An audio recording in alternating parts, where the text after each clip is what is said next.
Hey, this is Jay. And this is Chelsea. Welcome to the Shifting Perceptions podcast. We are bringing you inspiration to live a more creative lifestyle because our favorite people are the ones that choose the path less traveled. Hello, everyone, and welcome to episode 32 of the Shifting Perceptions podcast. This is Chelsea Alders. This week's episode is with Asbury Park's golden girl, Marilyn Schlossbach. Many New Jersey and New York locals may know Marilyn as the queen chef and owner of Langosta Lounge, Pop's Garage, Labrador Lounge, and Asbury Park Yacht Club. Or you may know her because of her political run in Asbury Park, her deep roots on the Jersey Shore, and developing our very eclectic food scene. However, we are going on a decade of seeing Marilyn's career grow, and the first thing that comes to mind for Jay and I is her charitable side. Marilyn's community work in Asbury Park is enough to make anyone feel like it's time to get off your butt. Like, seriously, how many people did you help today? Her answer every day is hundreds. Her current collaborations include Asbury Park's Kula Café and Urban Farm, community gardening and surf lessons with the Boys and Girls Club of Asbury Park, and unwavering support of environmental organizations like Clean Ocean Action, Surfrider Foundation, American Littoral Society, and Waves for Water that help to protect coastlines and marine environments. Marilyn lets us go all the way in this exclusive interview. We hear the downfalls and difficulties of being a restaurant owner, the parts that almost destroyed her, and the major shifts that brought her business back to life. This interview is honest, almost brutally so, and gives us all a better picture of what it can look like when your talents and work collide. Someday, we hope to see Marilyn running an oceanside garden restaurant in Nicaragua, and we will all come back to this interview and see the seeds were planted. I hope you love every second. Hello, everyone. This is Jay Alders, and here at the Jersey Shore, summer is quickly approaching. We're getting a lot of sunny days, and I love seeing all the flowers blooming outside. And if you're anything like us, you cannot wait to get back into the warm ocean. We've had enough of the cold, so this is a really nice change. Last week, I released 3 new matted prints on my website, 2 of which are surf ocean-inspired pieces. By popular demand, I have Ripple Effect and Sequel now as a matted print, and I also have Beach Sweep, which is a Brazilian Jiu-Jitsu inspired piece of art, so check that out on jalders.com. I am also offering creative coaching. I have a couple of spots open for the next month, so if you're an artist or a writer or a musician or anyone that is creative, you don't have to be professional to take your creativity seriously, although we definitely can dive into the business side of things. But my creative coaching is really here to help you see past your stumbling points, get past your artist block, and really fine-tune and find your style and your voice. If you guys haven't done so already, would you hit subscribe on your podcast app at this moment? Click that subscribe button. Also, Chelsea is a birth doula, so if you are in the Jersey Shore area and would like someone to be there for you as an advocate for your birth, someone to help you through the process, you can find Chelsea's birth doula services on ommamasdoulas.com. And if you're not local, she also offers online classes and consultations. And just like that, we are done with the plugs. Let's jump in. Hey, Marilyn. Hi. Thank you for joining us on our show in our music room. I'm so excited. It's pretty cool to have an excuse to catch up, and I already enjoy our talk we just had in our kitchen. Yeah, I mean, I feel like I haven't seen you guys in years. And I know. We've all just been busy having twins and hiding. Yeah, I have kids, and it just changes life. I know. Yeah. Well, I was thinking when you walked in, too, like this, actually, that was soon after this original came out. It was displayed at Langosta, which is pretty cool. Yeah, the Donovan one. So yeah.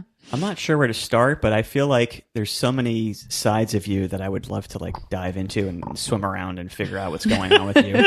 So I guess for people coming into this, they're either going to already know who you are and I'm going to be super intrigued on learning everything about you, or they're going to be like, who is this Marilyn chick? Let's find out about her. So I guess most people know you as like the restaurateur, or perhaps the social activist or the politician or the author. You wear a lot of different hats. Can you give us a rundown on how the heck you got? Let's start with maybe Langosta and work our way back, because that's sort of where we met you. what got you into the restaurant field and how did that sort of develop? Well, yeah, I mean, I just saw that post you guys just put up about like you were not cooking at all, and then you just kind of figured it out while your brother owned a restaurant. Is that what happened? Yeah, like Tell the story. We saw I a want to story, hear a about chef it. quit, and then all of a sudden it launched into this. Took over. Yeah, I was a kid, I would say now. Looking back, I thought I was like on the smartest, most mature individual, but I was 18. Yeah. Okay, that's a kid. And now yeah. I look at 18-year-olds and I was like, why did I want to be so smart and mature? Why didn't I just have fun? Yeah. So our MO was to go to the beach all day, surf, hang out, and then illegally go clubbing. Okay. Because the drinking age changed from 18 to 21 the year I was turning 18. No. Super So- convenient. What a okay. ripoff. Yeah, and I was not happy about it, so I faked it. Okay. And we would go to a bar called the Polo Club, and we would dance all night, like disco. Where were you living? In Belmar. Okay. I grew up in Belmar. Oh, you did? Wow. Yeah. Okay. I didn't know that. Okay. The Polo Club. And what town was that in? That was in Neptune, right over the bridge. Now it's like Sunset. Oh, yeah. something. Okay. Yeah, Okay. but it was a club, and I could walk there. Oh my gosh. And we had a restaurant, or my brother had a restaurant in Avon called Ocean, Okay. named Okay. after a Japanese soap opera star. No way. So okay. it's not a real word. Okay. It only relates to her. Got it. So it was a really cool, funky French-Japanese restaurant right on the water in Avon at the dive shop that's still there. Okay. And people thought we were like aliens, literally. People from Avon didn't go there. They thought we were a cult. We would dress up on weekends in kabuki makeup and kimonos No. and go walking on the Stop. beach asking people, where ocean? Where ocean? And they would be like, it's right there. It's right there. Get off our boardwalk. And we would have fake cameras that we would take pictures and people would freak out. Oh my gosh. And we did the parade and we would dress up for the parade and we had a lot of fun. And I was a server, so I would go out all night and then sleep on the dock, and their partner Ingrid would wake me up to do breakfast. Like literally, I'd be sleeping outside. Oh the In your restaurant. kabuki outfit. Yeah. And cops were cool with this. Yeah. Well, nobody saw it. Yeah. Okay. Different Yeah. times. Yeah. I couldn't imagine that happening now. No. Maybe in Asbury, No. actually. Oh, no. So one weekend, it was 4th of July, and my brother was in New York opening a restaurant for a friend, and the chef we had a crush on me. Okay. Now, this was my first experience with lesbianism. Oh, this is a good okay. story. How it related to me. My brother's gay, so I knew, Okay. I was always around gay men. Yeah. Not a lot of lesbians, and I really didn't understand what was going on with this woman. Oh and my gosh. she kept flirting with me, and then I dated a guy for a long time, and he worked there with me. So, we were a couple, and everybody knew it. And well known. Yeah. And Okay. she came into work one day and told me that she was in love with me and blah, blah, blah. And I was like, I don't even know what that means. I'm just 18-year-old kid. My boyfriend's in the other Yeah. room. I don't know. Oh So she never came to work the next day. Oh. And it was Friday of 4th of July weekand. So, Your first heartbreak. You Yeah, broke someone's heart right there on the guess. spot. and I called my brother and I said, Lisa didn't come to work. And I think it's because of me. And I told him this story and he's like, well, what do you want to do? And I said, well, we have a lot of reservations. It's a holiday. Do you want me to cook? And he said, do you want to cook? And I said, I don't know. I guess I'll try it. So I became the chef that night. Oh my Wow. God. And Cooking French Japanese food. Yes. So and Were I you knew still in the how, outfit? I had a bandana. okay. I remember that because Okay. we had a sous chef who always wore bandanas. So Okay. he gave me a bandana.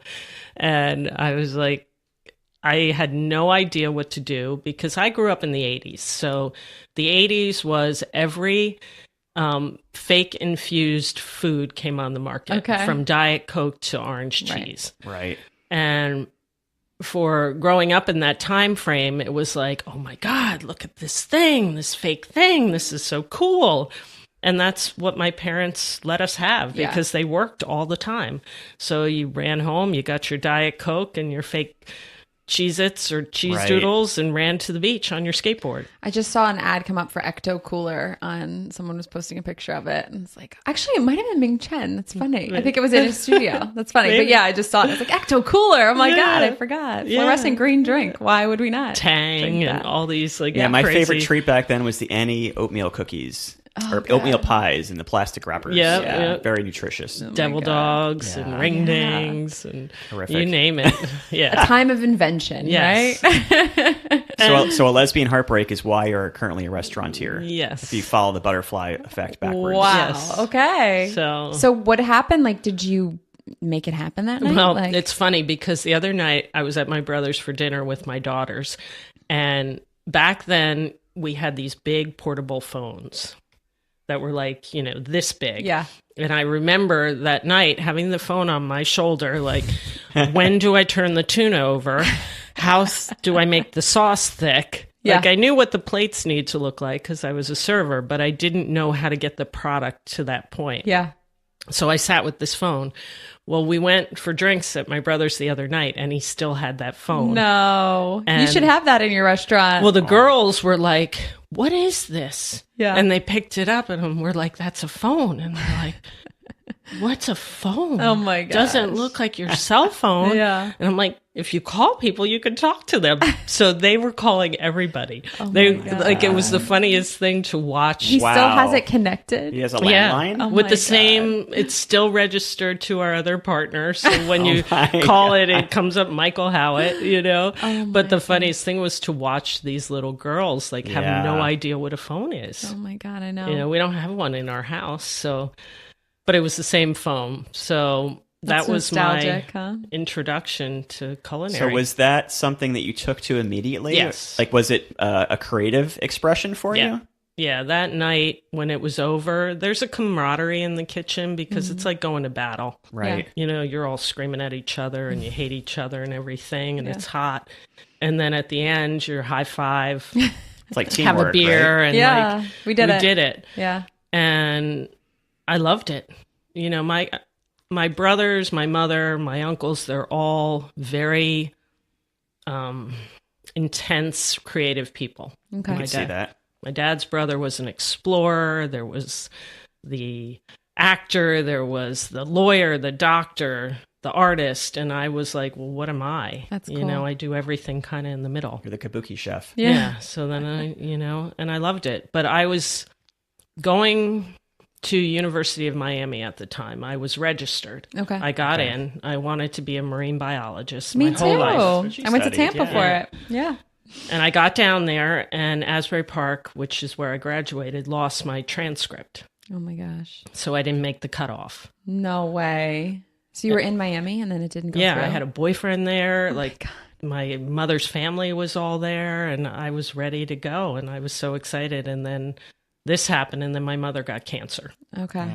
and they gave her like a month to live. Oh my gosh. So quick. But turned totally around, and this was another impetus to cook and to change my entire philosophy of food. Okay. She became a macrobiotic Awesome. because my brother Okay. was doing macrobiotics at the time. Okay. And at Ocean, we used to do macro Mondays, and all the crazy people came. Yeah. And I was like, I'm never doing this. These people are nuts. But when you're not healthy and you have, very toxic illness, macro is great. Yeah. It just cleans you out. Same with moringa, Yeah. kind of the Yeah. same thing. So she did a macro diet and went into remission. Wow. Yeah. So I love those stories so much when that I happens. started buying organic food for the restaurant, growing food. And then my next restaurant that I did on my own, How old were you when you did that one?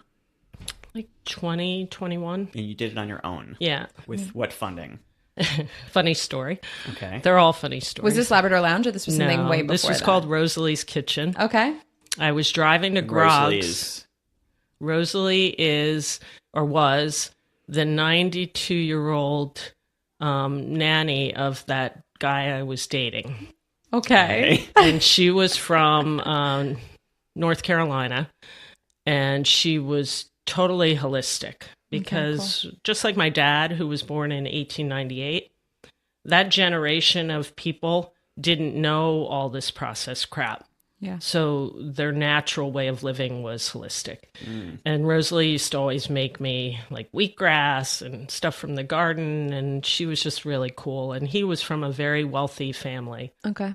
And I was an outcast. Okay. Like his mom literally said, when is this relationship from the other side of the wall going to end? Because I lived in Belmar and he lived in Spring Lake. And there was the gates. Not sure like a ton has changed in that sort realm of at similar, the moment. Yeah. But we were together for a very long time. Okay. So I told Rosalie, I said, if I ever open my own restaurant, I'm going to name it after you. Yeah. And I did. And we weren't together anymore.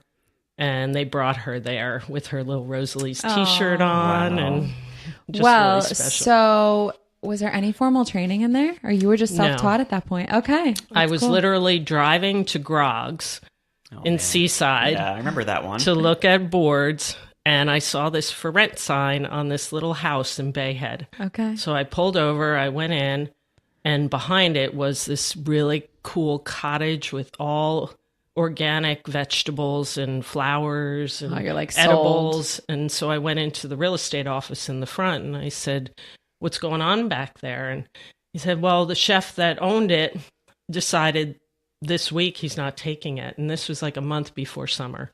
And he said, do you want it? And I said, well, how much? And it was like $1,500 or $1,800 for the season.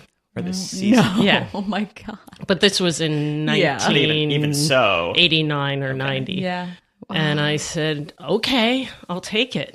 And then I went home and I called everybody I knew and I said, I'm renting a new restaurant. I have no money and no help. Can you all help me? Oh my God. So everybody came down and we Financial painted. included in that plea for help? So was your brother always a part of this or was this all you? No, this and was he? me. Okay. I had never made a recipe on my own. Okay. Everything was out of a cookbook. So it makes sense just to start a restaurant. Yeah, why not?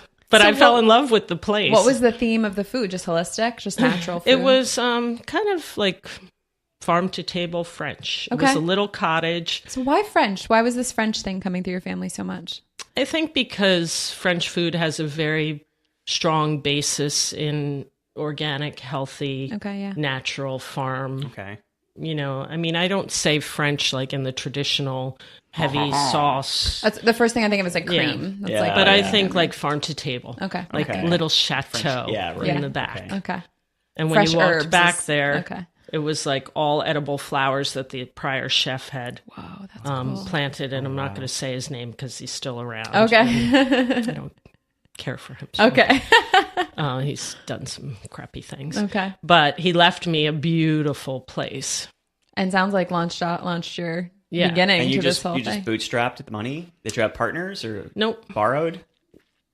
Borrowed, paid stuff as I got the money, kind of like Okay. I do now. Yeah. Nothing's changed. It never really changes in the restaurant business. Do you think it was your age that you just like went in so blindly, or is that just part of who you are? I think it's part of who I am, but now I have a husband of devil's advocate reasoning that keeps me from jumping one of into those too, things. yeah. And also, you know, you get older, you're not as resilient physically, mentally, or financially to bounce back from things. As we were just talking about in the kitchen. Yeah, I mean, kids are a big changer in that too, because there's so much more on the line. You can't just be like, I mean, I can survive in a 500 square foot studio for a couple of years if I screw this up. Yeah, like it's not a big deal. But I mean, I don't even need things so much, but the more business you do, the more people depend on you. I think it's now I have all these employees and they want to get paid. And so weird how that happens. So there's so much sacrifice to pay them. Yeah. And, Right. you know, sacrifice for your family. And back then it was, you know, I needed a summer job. Yeah. Was I going to go work for someone else and make that $1,800 to pay the rent, or could I work for myself and do it? Yeah. So, you know, the first year I didn't really make any money. I only had 2 or 3 tables inside. Oh my and gosh. everything was outside. So Okay. when it rained, it was a problem. But then we took over the front space and we called it the Love Lounge. Ooh, okay. And we opened like a little antique shop, but we had tables in there. So if you wanted to have an event, you could have the whole space. And it wasn't that big. Okay. And a bunch of people I know, like my car got married at Rosalie's, you know, like it became a place. Yeah. It was like... So how many years was that open?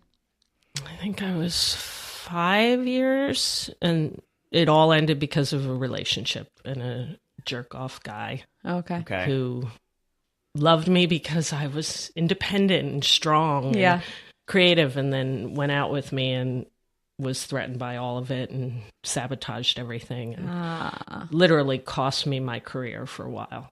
So that's the stuff that I feel like you hear in that younger part of careers more. Like that is the stuff that is more fragile, because it's like you're so willing to take all these risks, but then at the same time there's that side of it that's like we're also so willing to get involved in things. We're trying everything on for size, right? So well, I think, you know, and I say this to my staff all the time, you know, when you put yourself out there repeatedly, you're going to get hurt more. Yeah. You know, and I'm okay with that. I like the lessons. Yeah. Like I'm not afraid of the negative things that happen to me. Yeah. They make me who I am.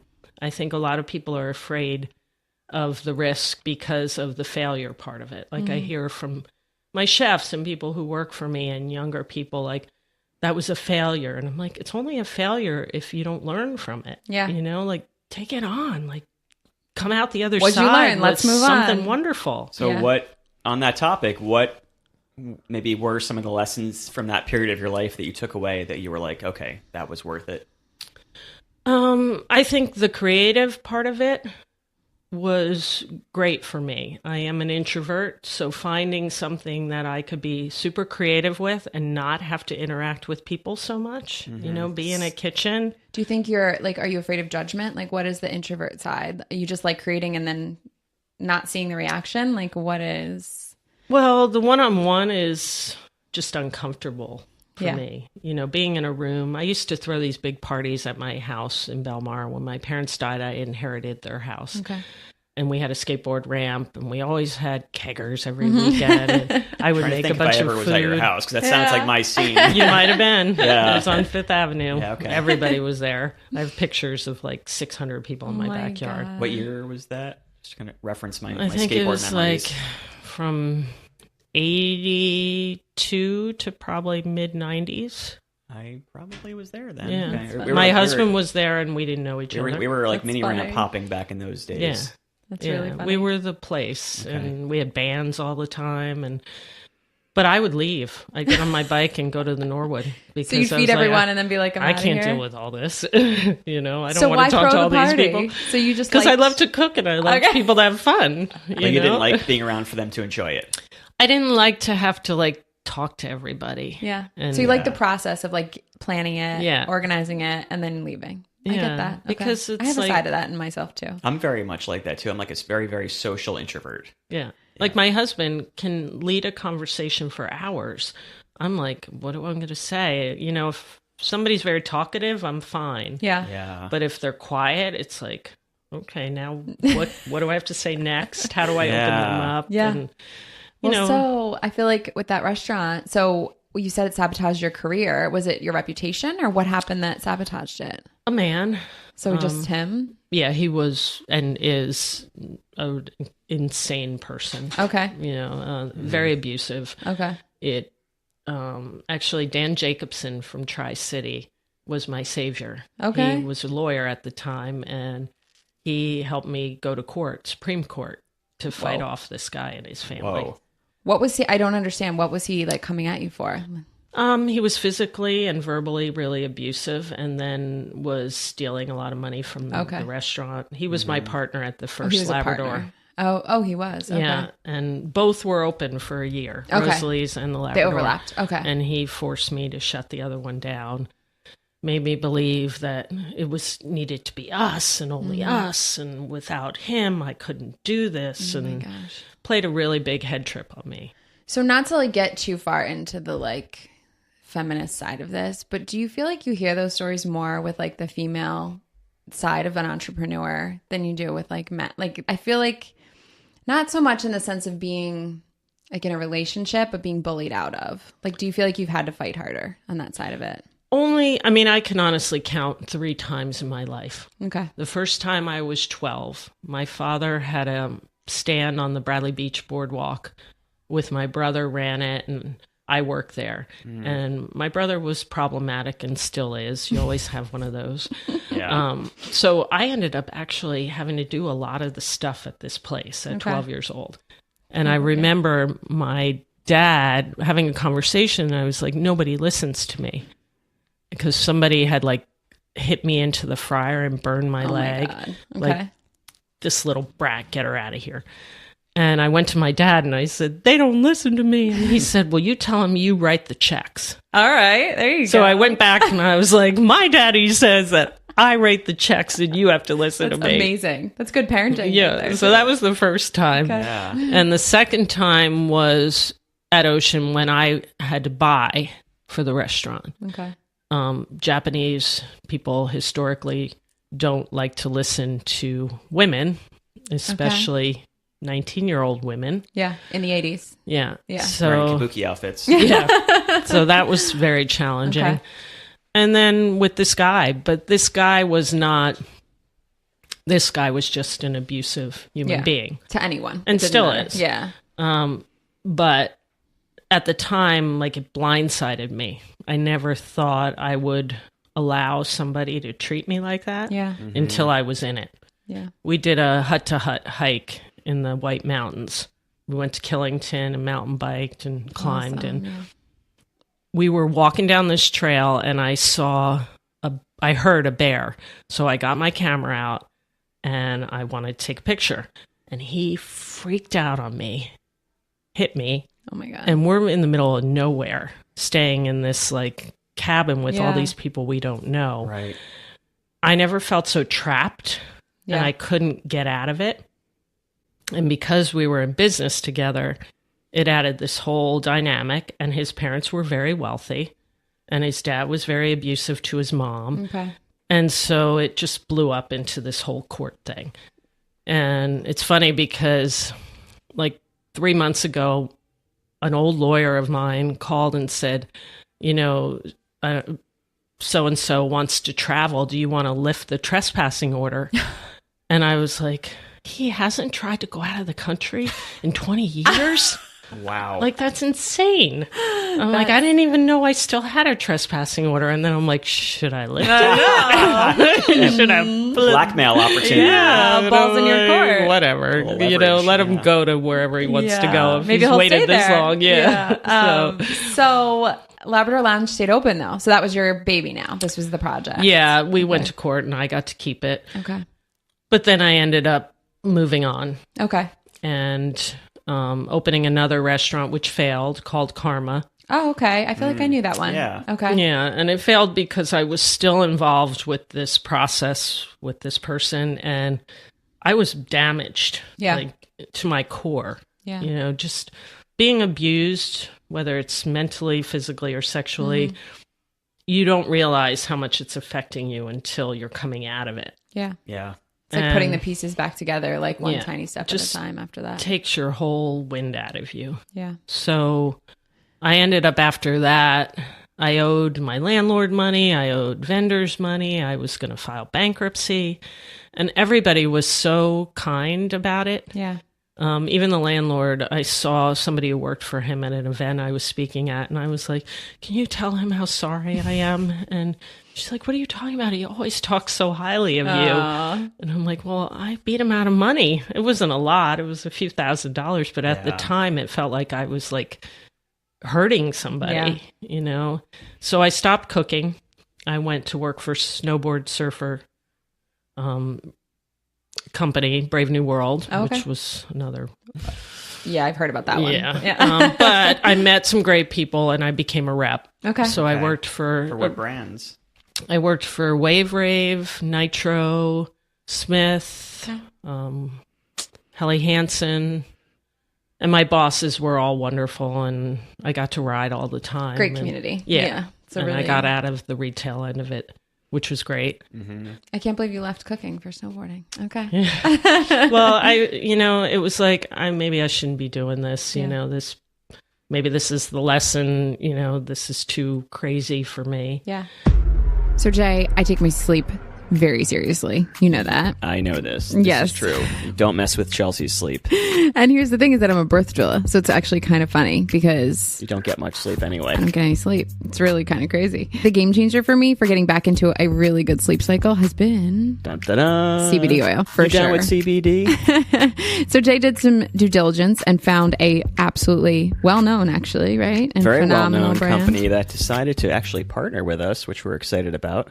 Super excited. And Charlotte's Web. what a better fit for our first full-time affiliate, right? Like full on. We're both stoked. We've been using CBD for, I don't know, like half a year or a year.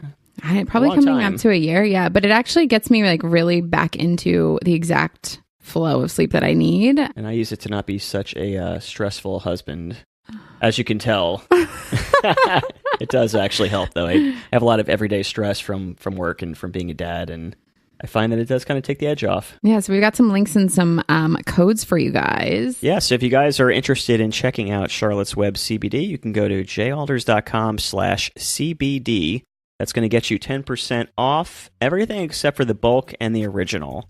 And we have to say this, and I'm saying this in italics, that everything we've said has not been evaluated by the Food and Drug Administration. And none of this is intended to diagnose, treat, or cure, or prevent any diseases. So we are not doctors. We don't play them on the podcast. Once again, that's jalders.com/CBD. Don't forget to use code ALDERS for 10% off. That's spelled ALDERS. Did you feel like you were losing the love of the expressive part of cooking during it? Yeah, I mean, it just mentally, I was damaged. Yeah. And Yeah. I needed a break Right. to figure out. And I wasn't that old. I mean, I was in my 20s. Yeah. You know, so I hadn't reached that level of, you know, really maturing as a woman. Right. Which doesn't happen until I believe your 30s and 40s. Maybe 40s. I don't know if I'm there Yeah. yet. Yeah. But you change. And Yeah. back then I was like, I'm not having any fun. I'm upset. I'm crying. My parents had both died. I was lost. Yeah. And I was working at Brave, and the owner of Used to Be's came in. Okay. And I went back to a woman who worked there, name's Janet, and said, you know, I saw Marilyn working at Brave New World. Why isn't she cooking anymore? Like, she has to cook. She's amazing. So Janet worked there, and she came in the next day, and she said, Chuck called me and said he wants you to come take over the kitchen at Used to Be's. And I was like, Used to Be's? I don't reason know it's if it's called my that, scene. right? And he said you can have it for free. You don't have to pay any rent. He just wants good food. Okay. And I was like, well, this might work because it's so off the radar that I don't have to be visible. Nobody has to know I'm there. I can just cook what I want. No pressure. So what year was this? Like, where are we? Around-ish. 92, Okay. maybe? Something like And that. had you been cooking like while you were working at Brave? No. Like, you just kind of were like, peace out and Cold need a break. turkey. Totally Yeah. done. Okay. Like, nice little pun there, cold turkey. Yeah. Like that? Yeah. I became a manager, and Okay. Okay. I was just being abused by abusive women at Brave New World. Oh, yes, yeah. Yeah. Yeah. And then I started to cook there and stay at Brave, and that Okay. became a whole problem. Like, Okay. you can't have two jobs, and you're either a Brave New World person or you're not. And I chose not. And so I stayed at Used to Be's, and I had a blast because nobody knew. Yeah. It was just like, be who you want to be, and if people like it, they like it. And if So they what were you don't, cooking? What was like the food? similar to Langosta, you know, kind of coastal, global, travel inspired. Yeah. But back then, Andrea Klurfeld used to write for the Asbury Park Press. She was a critic, and she really liked my food and everything. So she brought somebody from James Beard there. Okay.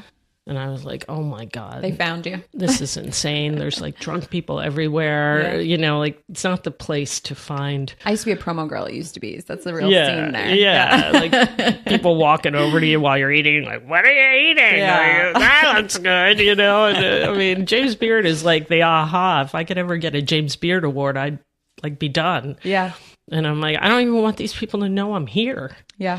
So that kind of put me back on the map. Okay. And then Scott and I met there. Oh, really? Wow, no Yeah. way. So what was he doing there? Just hanging out? He was a dishwasher. Oh, he was working. Well, Okay. he came in one night and he couldn't get a beer because they had no clean glasses and he didn't have a job. So he asked my partner, Ben, at the Can I time, clean a glass for a beer? do you need a dishwasher? Because I need clean Was glasses. he doing art at the time? He was working for Surfer. Okay. He had just gotten out of college. We're 10 years apart. Okay. He's yeah, younger. That's right. I knew that. So he came in the kitchen and Ben was like, this guy wants a dishwashing job. And the way the kitchen in La Playa is that the dishwasher was on the other side of where I cooked. And you could only see through the plates. And I could only see him from the waist down. That's all it took, huh? Yeah, I was like, he's got nice legs. I could look at this all night. Hire him. So we hired him. And I literally didn't talk to him till the end of the night. And we became really good friends. And I fixed him up with one of the girls who worked there. Oh my gosh. But he was working for Surfer and Snowboarder, and we would meet in Vegas because I still was a snowboard rep. Okay. So in the winter, I would travel to Vegas, and in the summer, I'd go cook. And we just became friends. Okay. And then, like 4 years later, we started dating. 4 years later. Yeah, 3 or Wow. 4 years. Oh my gosh. Yeah. So what was like the most fulfilling part of that part of your life? Was it the cooking, or was it necessity of like, I need to pay the bills? Like where was your head at? Because it seems like you kind of always had that bootstrapping mentality. Was that kind of on the shelf during this part of your life, or were you like planning the next move already? I still don't really plan the next move too much, unfortunately. I It could try. be tomorrow's move. Yeah. It was just fun. I got to cook in the summer, go to the beach, surf. In the winter, I got to snowboard and travel, and I had 2 sets of lives. And Yeah. we did a lot of surf stuff at Café La Playa. We did this thing, Come Together for Surf, where all the Volcom people would come and play and stay in our living room. And That's cool. it was just fun. There was I didn't have to be anything. I could almost be invisible and still do everything I wanted. Yeah. And, I never really grappled with my parents and the death of both of them. And my mother had a nervous breakdown when I was like 6 or 7. And I had never gone through any like real getting a handle on that. Yeah. So Like self-work past that. yeah, this was just a time to just have fun and be like a 20-year-old Right. kid Yeah. and still make a living. Wow. So then you're doing all this. Are you, the part I really, and we'll get to once we get to the Langosta stuff, but were you still involved with this? Like you're so involved with kids and changing the world. And like, was that a thing that was going on in your head? Like, were you doing charitable stuff at the times, or you just weren't there yet? You were. Yeah. I mean, my first real job, besides having my own restaurant. Yeah. Yeah. Besides 2 restaurants. And That to me, Being that a was rep. my creative thing. Yeah. That I got Yeah. paid for sometimes, not often. Yeah. You know how that is. Yep. Yeah, totally. Yeah. But my job was, I was a canvasser for the New Jersey Environmental Federation. Okay. And then I went to work for Clean Ocean Action. And at the time, they were very grassroots, and they weren't really raising money or getting awareness out there. So we did a big event on a boat in the Highlands. Okay. And I organized that whole thing for them. So that's kind of how the beginning of that started, and now, Yeah. and then you started, because that was the first time we met you. Was the big Clean Ocean Action event at Langosta? Yeah. The one where you put the big. And that bubble was up. our 25-year anniversary of Whoa. my first year cooking and Clean Ocean Action's first coming out. Whoa, that's crazy. And their event was at Ocean. Okay. Okay.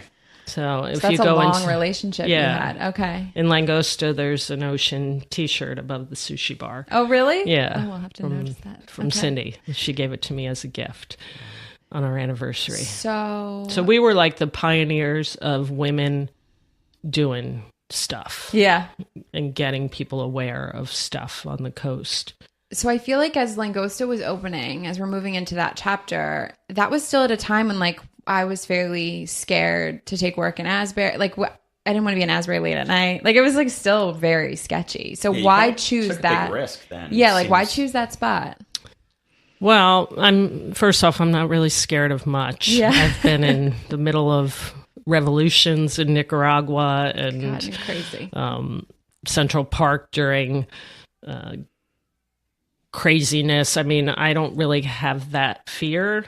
I have that Mack truck philosophy. Like, I could walk out of here today and get hit by a car. Yeah, so you might as well.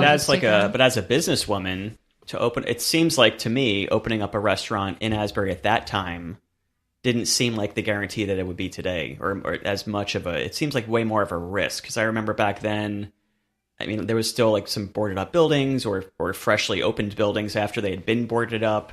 Definitely wasn't the safest spot in the world. What made you say that this is going to be a spot that would potentially develop and turn into what it?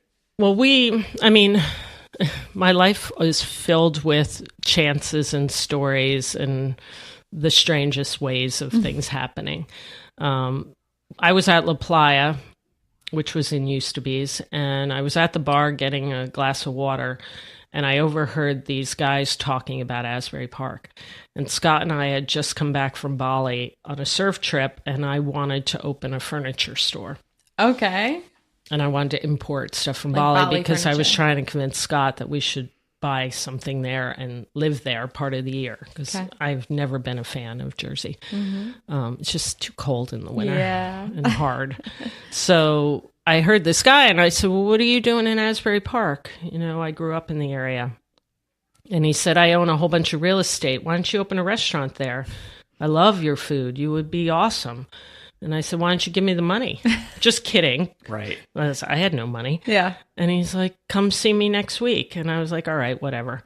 People say that all the time to me. And it's always 99% of it People is say all bull. the time, I'll give you money. Like, open this, or I'll do this, or you should do this. And it's never real. Yeah. Everyone can see a chef fitting into their big plan in whatever way. They want things, and they think that a lot of people perceive that I, have a big ton of money somewhere and that I can give them so much. Yeah. And I can't. Yeah. Nobody can. You can only give yourself what you can give yourself. Yeah. So, I made the comment to the guy. I made a joke to Scott how, this guy wants me to open a restaurant. Now, at the end of La Playa, Scott and I bought the Labrador building in Normandy. Okay. And when we were going to buy it, two things happened. One, I told him I wanted to get married because my father would kill me to buy real estate with a man and not have a ring. Yeah. He's just old school, and he was in real estate. Yeah. So I said, before we close, I need a ring or we're not doing it. Oh my gosh. And the second thing was the owner of Used to Be's said, if you open another restaurant, you're out of here. Okay. And I said, well, that's bull, because you own other restaurants and businesses, and why can't I? Me. Right. Yeah. So I said, okay, I'm out of here. So I said, I'll stay the summer and then I'm gone. Okay.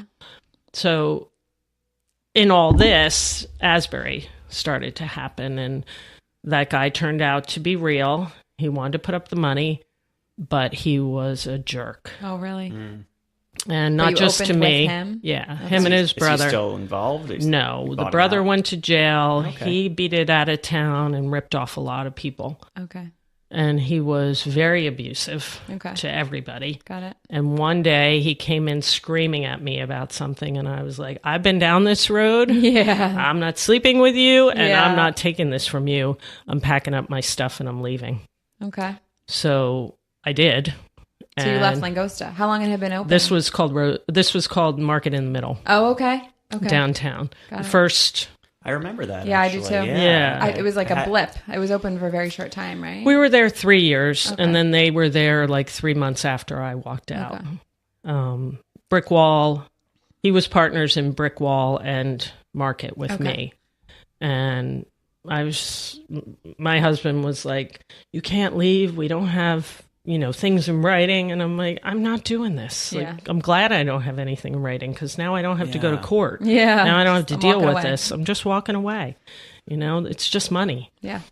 So I left. And before I left, Madison Marquette had been fishing around for tenants for the boardwalk. Okay.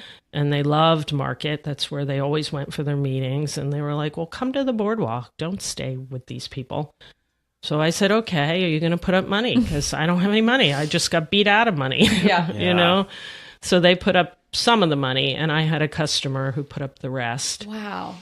And it was great. The beginning of the boardwalk was great. Yeah. And you were the only gig in town for so long. Yeah. And it was fun. And I got to create a cool restaurant that wasn't pretentious and wasn't, you know, crappy Jersey food. Fried. Yeah. And we did music and we had fun and we surfed and we had a surf shop and it was all. And you jumped into that event space pretty quick. That was pretty cool. You were really good at the events. I remember that. And live music. And... Yeah. And it was, you know, it was a different time for Asbury. Mm-hmm. Now it's very competitive and, you know, it's over its tipping point of the amount of restaurants and beverage going on in town. So it's very difficult to make a living there now. Yeah. And the beach is different. So I think what's kept me sane in all of it is the charity. Yeah. And all the work we do. Yeah. So let's jump into that. So what are the ones, so Clean Ocean Action's been there since the beginning. Are you still you're still a part of that? We still help them when we can, and they're part of my book. Awesome. Surfrider was this the book next. Right here? Yep. Is this coming out soon, you said, right? Yeah. It's Feed This Community, it's called? Feed This Community, 11 chapters for 11 charities. It's like a beautiful coffee table book. The photos are awesome. The food, recipes are amazing. Incredible. I'm sure. And then all the charities are in the back, and they're local and global. It was really hard to pin down only 11 charities for all the people we work with. So I went with ones that, you know, I've been more involved with. Like Surfrider, I was on their board for a long time when I was younger. Waves for Water's in there because we did a whole bunch of water projects in Nicaragua. Mary's Place because my mom died of cancer. Yeah. Fulfill, which in there is the food bank because we had already gone to print before they changed the name. Kula, which is the cafe in Asbury that I founded with Interfaith that teaches kids. It's called Kula Café, and it's on the west side, and it teaches young adults in the community how to work in restaurants in the front. I remember that's a nonprofit. Yep. And you're owner of that? Or no, I just gave them the idea and put the parameters together because when we opened Langosta, we weren't able to hire people in the community. You know, it's when you come from challenges, which I know, coming from my situation with my mom, and you're beat down as a kid, you just don't feel like you have self-worth, like you're strong enough inside. And you know, I think that's why I'm an introvert, because I battle with, am I good enough? Am I visible enough? Yeah. Will people like me? And when I do this, will it be received the way I want it to be? So I think kids in Asbury and Neptune, they just don't have the opportunity to feel good about themselves as much as most kids do. Do you feel like one of your motivating forces is the fact of the stuff that your mom went through, like seeing what she went through? Like my mom has bipolar and has been hospitalized like many times, and I feel like for me, I've always had this, like, I would say subconscious, but it's pretty conscious at this point, this kind of almost fear that I would follow in her footsteps or pick up that baton and keep running with it. And so I feel like part of my go bootstrapping, make it work, figure it out attitude has been because I don't want the opposite to happen, and seeing what she's gone through has kind of motivated me to, like, don't end up like that. Has that been the case for you? Yeah, I think, you know, both Scott and I had this period, you know, his dad died when he was 13 of a heart attack. And my mom had a nervous breakdown when she was like 43-ish. So at that age, we're 10 years apart. So both of these things happened to us at the same time years ago. Relatively, yeah. So that year when I turned 43, 44, and he turned 33, 34, both of us had this like weight of fear. Like, am I going to lose my mind? Am I going to die of a heart attack? I get it completely. Yeah, it's scary. And once we got past that, it was like, phew, yeah, okay, it's not happening today. Yeah. So that's a good thing. History's not repeating itself. Yeah. And how can I do it better. Yeah. You know, I think part of my impetus to create healthy food and create a healthy lifestyle for my family is because my mother wasn't healthy. Yeah. You know, she smoked cigarettes. Back then, you smoked cigarettes and drank a martini at the doctor's office. His mom smoked cigarettes all through her pregnancy. Smoked in the car, smoked Yeah. pregnancy. It was just, totally. Different time, Yeah. you know, and the food scene in my house was very fast and processed because they worked so much. And, you know, my kids, we don't eat at home. We don't even have a dining room table, but we eat in the restaurant and we order. And it's going to be good food. Yeah. So, but my kids only eat French fries. You know, they don't want to eat certain animals because they've held a chicken or they don't like this, you know. Like it. So, you know, if I didn't put moringa in their smoothie in the morning, I don't know that they would get a vegetable. Yeah. You know, it's We crazy. disguise everything in our kids' Smoothies are life. Yeah. I don't know how people avoid the smoothie thing. I think that's the only way I know they're getting anything. Blend it up and don't come in here. I'm making a surprise. You know, I saw an avocado go in there. Yeah. What I need to know, I can't like not ask you this. So earlier you had mentioned how people look at you as like the woman of influence, like the center of power of certain, you know, areas of life, entrepreneurialism and Asbury, like, oh, it's Marilyn. Like even people talk about you like you are like this icon, right? And knowing you and hearing you talk, I know that's not how you view yourself. Was there a time or a moment where, even if you don't think of yourself as that, where you looked in the mirror and you like it or not, that's how people see me? And like, how did you go from like that 20-something-year-old girl at Brave, you know, going to Bali, doing all these carefree things, to being like this woman that owns how many businesses do you own now? Do you even know?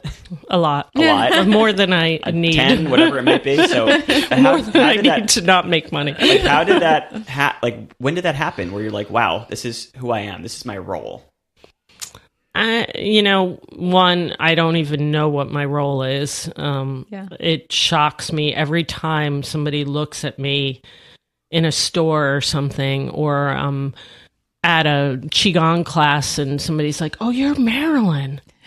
And I'm like, I still don't recognize that in myself. Yeah. And it's debilitating to my career for sure, because I would definitely probably be doing better financially and doing more. If you owned it and just were like, I'm Marilyn. Speaking publicly is like cripples me. And I need to do it. I should be doing it more. But it also keeps me humble. Yeah. And you say you should be doing better and more, but how could you possibly do more than you are currently? Like, where's the... Well, I don't think it's more. I just think it's different. Okay. You know, like, I mean, I have a book and I need to get that book out there. I need to pay for the book. Right. I need to bring people into my business and have them know my stories. And, you know, this is a great platform for me because I know you and I feel comfortable and nobody else is watching. Yeah, right. You can hide behind a mic. I mean, that's why I'm Plus, comfortable with it. Plus, we all share a similar energy and story. Well, that's what I wanted to touch upon is I feel like it's ringing so close to home because Jay gets so uncomfortable when I'm speaking about like Jay Alders, the brand is like very different than like Jay, my husband. It's like a totally, I like use his whole name and he's just like, it's like you're speaking about me and I'm not a part of what you're talking about. Like it's such a different bipolar way to live, right? Where you're like, oh, I don't know, like that's my business, me, and then like that has nothing to do with who I actually am. It's different personas, and one you market, and the other one I just hide out and don't want to see anyone. Yeah. It's probably, I would imagine that part of it is probably easier because it's like your restaurants or your businesses have a name, whereas me, it's like my name is my business, and it's harder to kind of hide from that at times. But I very much am like, I could put on the facade and smile and shake hands, and I have fun in that. But I also just like would rather stay home with my kids and my family and Chelsea and watch a movie or paint or play guitar or whatever. Yeah, I mean, it's hard, I think, for anyone doing things like that where you put yourself out there. And in the food world, everybody's a critic. Yeah. Everybody has the answer. Everybody's watched the Food Network. Everybody thinks you're a famous chef. Right. Well, these people are actors. They're not chefs. They're not in battle in a hot kitchen trying to make sure it's all coming together on that plate. Yeah. And they don't, like I call my business bipolar because it spikes up to this craziness for 4 months and then it goes to nothing. Crickets. Yeah. Right. And managing that is insane. Yeah. And I go to therapy about it. Like, how do I treat my bipolar business like a bipolar person? Like, how do I detach from that and not get so scared when the weather report says rain that and have it be an I'm not going to be able to pay people? And So what have you come up with? Because I have a similar thing. Detachment. Yeah. One, don't watch the weather. Yeah. Right? Like, look at it long term so you can make a schedule, but whatever happens that day is going to happen. It's out of my control. And, maybe it's time for change for me and my family. I don't know. My husband's an artist like you, and he is great in public, but doesn't understand that about himself. Like, he'll say, I can't talk to people. And I'm like, you're out there at the bar talking to people and chatting it up all night, where I'm like, I got to get out of here. Yeah. And it's funny because people think I'm that and they think he's the quiet, reserved one. He's come to believe that, and it's been debilitating to his career. He's finally starting to get his name out there, and I push him, he pushes me, so that's good for us, but we're both kind of in a weird place right now. I think since Sandy, we got so rocked financially, and we were new parents, and everything changed, and we haven't caught up to that yet about where we're supposed to go next. And what a wild turn for this area. So that's the year we decided to come back. You were asking us earlier before we were on here, like, the reasons we came back from Florida, and that was the weirdest thing, to be away and like watching on the news, like our community trying to like rebuild. And we ended up moving back within. Yeah, I kind of forgot about that, actually. 3 months, that was one of the things, like being away from everyone's like, why would you want to go back to that? I'm like, that's the thing. Like, we feel like we need to be there. It was such a weird thing. Like, we wanted to be here. And well, I'm like the opposite now. I'm like, get me out of here. Well, first we borrowed so much money to rebuild, hundreds of thousands of dollars that we're still paying off. You were a sole owner at that point? Like, you had taken over, and Langosta was pretty much all yours at that point? My brother was involved, my husband. We had an investor we had just paid off. Of course. And then we borrowed $600,000 from the SBA to reopen. Oh my gosh. And then we borrowed another 180 for Labrador, and we were closed for almost 7 months everywhere. Yeah. And the girls were 5 months old. And now I look back and I was like, why didn't we just leave? Yeah. Like, we tried so hard to bring this back for all the wrong reasons. Yeah. I look at it, we had a crappy time. Yeah. The area got devastated, but every time you turn on the news, somebody's having a crappy time. I know. We're not we don't own the rights to having the crappiest environmental catastrophe now. It's a blip compared to some of the stuff that's going on.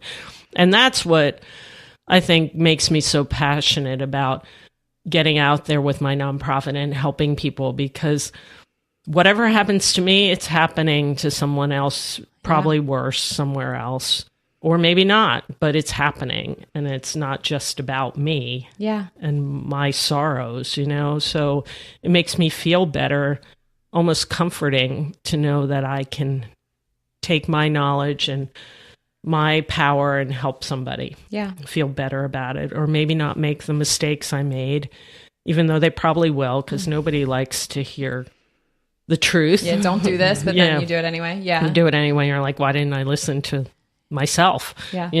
So, we're in a weird time. I think the world's in a weird time. I don't think it's just me. Yeah.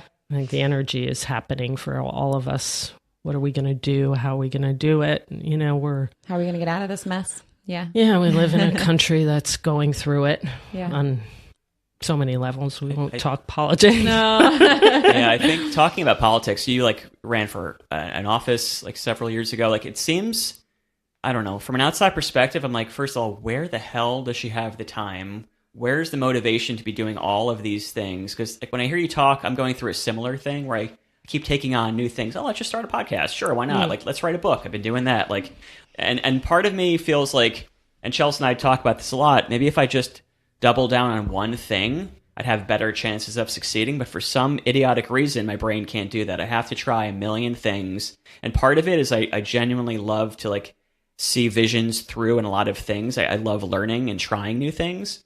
The other part of me, I feel like by doing all those things, it'll eventually give me more security by maybe alleviating pressure in another area. Yeah. What is it for you that you're like, yeah, I'll just start? You have another brand, like Moringa, a natural supplement brand, and you're starting a podcast. You had mentioned like you're not stopping or slowing down. Like you mentioned, you have two beautiful girls.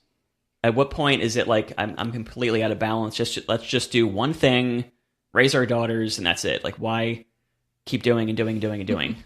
Well, I mean, all different reasons. I mean, as a mother, I'm an adult mother. Like, I'll be great with my kids when they're 20. Yeah.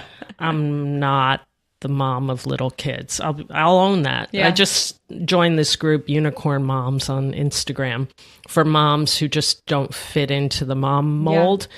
Like, I'm not the person to stay home with kids. Yeah. I don't know how to communicate that way. And it drives me crazy that I can't control anything in that arena. I just want them to be inspired. And sometimes I'm not the person to do that because I'm like, put your stuff away. Yeah. But in the side me, I'm like, throw it all around because later you're going to be awesome. Yeah. But in my world, I'm too OCD and I need you to put it away. Yeah. So I'm like that too. Yeah. So I have to own that part of me so I can be the best mom the way I am. Mm-hmm. Like I can't be the mom that somebody else wants me to be. But you're making sure they get what they need, so that's providing. Yeah, and you know, Scott's more the laid back, hang out, watch a movie with the kids, where I'm the one in the kitchen making the dinner because I need to get things done. Yeah. You know, and I'm tired of beating myself up about that. So that's a big revelation for me recently. Good. Yeah, it's owning like, that. This is who you are. And, you know, things happen for me, like the Moringa. The company's called Wave of Balance. Mm-hmm. I didn't want to start a Moringa company, but I met this gentleman. Mm-hmm. He's awesome. I take this and have been for years, and I know it works, and I want people to experience that. So you met him in Nicaragua, you said? Yeah. Okay. And he's recently moved to Jersey. Oh, okay. His daughter had twins. That's awesome. In New York. Twin club. Twin club. Okay. So he was like, let's just start it. I'll throw money at you. Was it another Well, one of those things? I had to come up with the money, but he's doing all the production. Cool. And he's just didn't know me. how to get it into the U.S. So you were like, well, I have this platform. And, you know, I'm like... And you're like, sure, I have all this free time. Yeah, I'm so bored. Let's just do this. Well, you know, this is more like maybe this could be something that's passive income for me because the restaurant business is just... Yeah. It's work. Just from an energy level, I used to be a big empath and I'm not so much anymore. Because I work in therapy on that because I have 100 and something employees in the summer. And as an empath, at the end of the day, your energy is so effed up because an empath for people where you that don't take know. on everybody's stuff. That's me for sure. You know, you're angry. Now I'm feeling your anger. Right. You're happy. I'm She gets feeling like happy. she gets like premenstrual, and I'm in the worst mood ever. Yeah. Yeah. I'm like eating pretzels, and I'm like, yeah, totally me. And in a world when you have to lead people and you become them, it's hard to maneuver that. And, you know, I need other things in my life, even though doing this company is really hard for me. Like doing a restaurant, I can close my eyes and do it. I've been doing it so long. It's like I never thought on a Saturday in Langosta when we do like 3,000 people in the pavilion and there's music and employees and weather and stuff that would be easy for me to handle. Doesn't sound easy now. I mean, 10 years ago, the first night, New Year's at Langosta, I cried for 3 hours straight. Yeah. I was like, I can't do this. This is insane. And now I'm like, that was 350 people. We did it 3,000 last week. So is this supplement company and some of the other projects, is that sort of your escape plan? I don't know if it's an escape. Like, it wasn't like I planned to do this to escape. Right. It was like, I love this product. I take it. Right. People should know about it. Maybe it'll help me financially so I don't have to, you know, if I could make a living outside of what I do in the restaurants, I would enjoy the restaurants more. Right. Now it's like the restaurants are debilitating because I can never afford to keep them running. Yeah. So that's like a local myth. People that do know you hear people talk, and everyone owns Asbury. Everyone assumes you're like, you know, the woman version of like I don't know, Richard Branson. Yeah, I wish. Like sitting in your high tower almost. That's the Richard Branson wouldn't have made the stupid mistake I did of not buying a building like Porta across the street and leasing for $600,000 a year from Madison. God. You know, our rent's insane. Isn't that crazy? So how much does Madison Marquette now own? Like, like percentage-wise of that Cookman beachfront? They don't own Cookman. They only own the retail rights for the boardwalk. Okay, so boardwalk. Yeah. Okay. Cookman's all individual or iStar. Okay. I mean, not iStar, Sacman. Okay. Yeah, Sacman. Okay. iStar owns all the residential. Why are you doing the things that are draining you financially and emotionally, like the restaurants, let's say? Like, why still do it? Why not just sell it? Or well, one, it's not that easy to sell something you don't own the real estate to. Yeah. So that's problematic. Okay. I love my view. It's a sweet view. Yeah. Yeah. It's nice to have anything oceanfront in Asbury at the moment. It's very hard to get Is it to. like a pride thing? Like, it's my baby. I don't want to like... No. I mean, honestly, if somebody walked in and said, I'll give you $2 million, I'd say, write the check. Putting it out there, folks. Yeah. Because I could do something else. Yeah. You know, I'm not that attached to that. Are you still cooking there? Like, how often are you cooking? I don't cook that much, but I oversee the menus and the food. Are you changing the menu? Like, do you change the menu there? We just changed last night. Oh, okay. So it's a big process to change. We do a public dinner where people can give us feedback, and it's like 3-month process to get it there. And we just did the seasonal change last night. So we go to a bigger menu for the summer. Right. Because there's more people and they're tourists, and not everybody wants, like, the problem for us is we're not like a Tallulah's where we can be this, or Italian, we could be this. Pretty broad. If we want to make money there in 4 months, we have to be able to attract all kinds of people.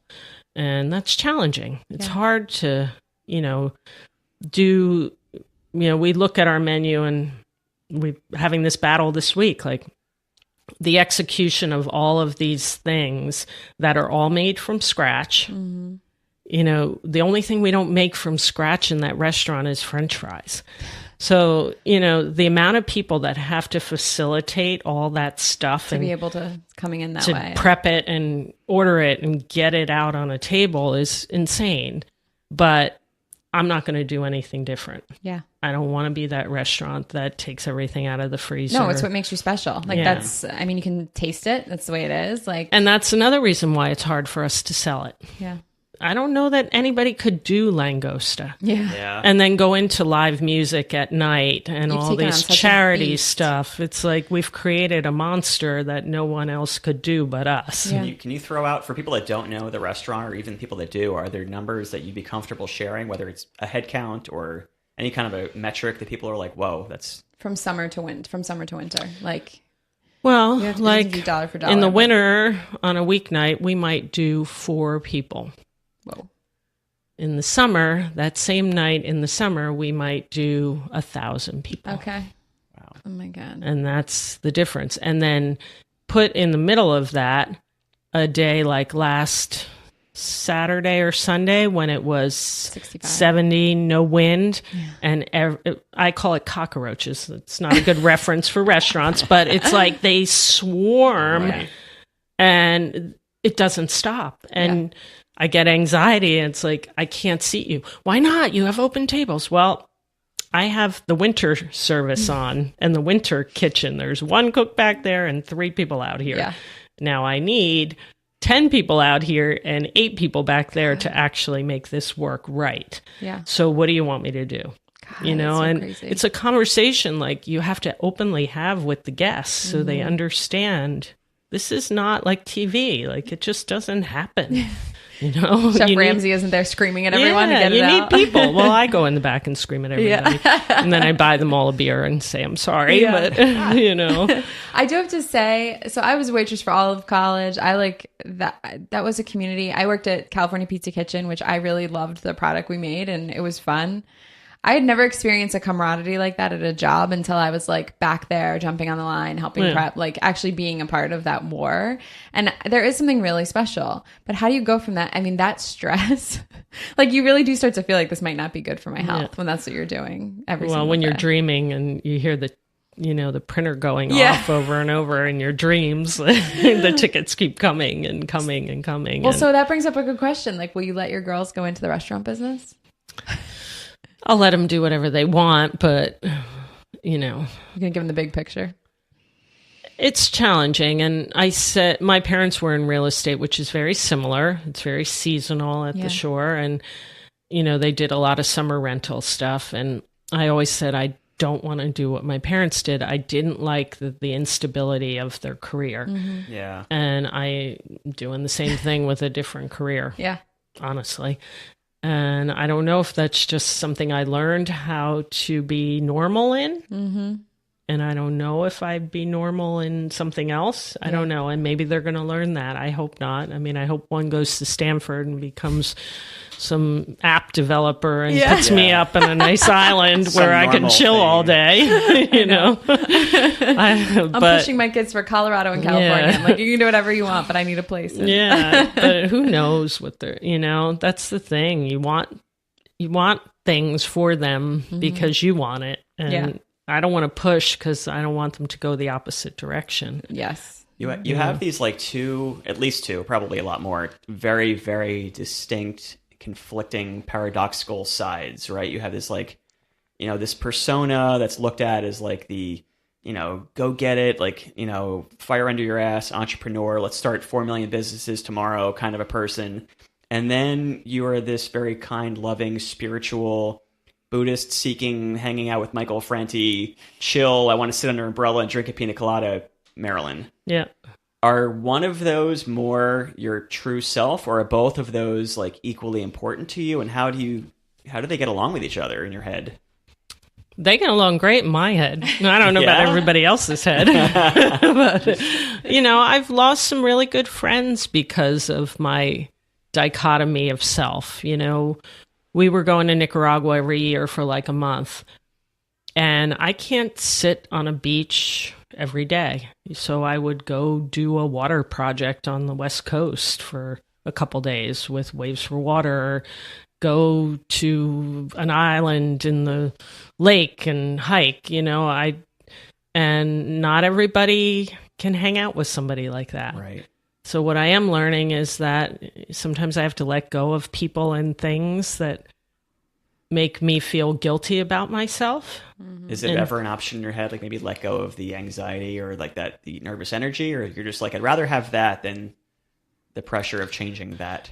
It's who I am, and maybe I'm not as much seeking so many things as I used to because I'm older and I'm more tired. I mean, I'm going to be 55 in a couple months.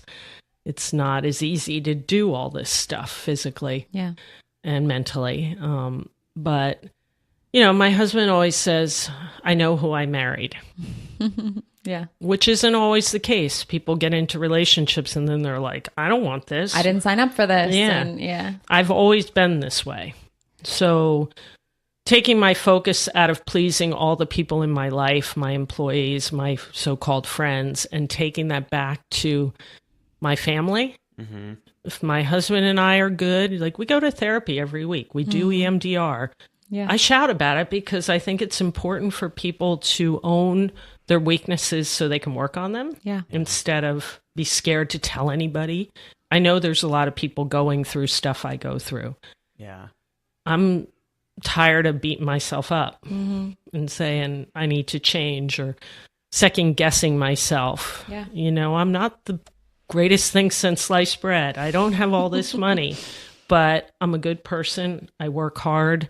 I want the best for everybody, but I don't want to be taken advantage of in that. Yeah. And boundaries are something I'm having to learn how to deal with. That's a hard thing, huh? Yeah. Even just like learning to say no. I mean, every day 5 people come in for a gift card at Langosta. Yeah. Like we're just for a charity, throwing the money around, and I'm trying to pay the back rent I owe the landlord, so I'm starting to speak about that. Like, life is hard when you own a business or when you're anybody in the middle. Yeah. Like, I'm not poor enough to get all these things, healthcare, subsidies. I'm not rich enough to pay for all of them. Yeah. So I'm in the middle struggling to keep it above water. And, you know, people come into the restaurant on a Saturday and it's packed and they think, oh, she's just rolling in the dough. She drives a Land Rover. Well, I drive a Land Rover because it was cheaper than a Toyota.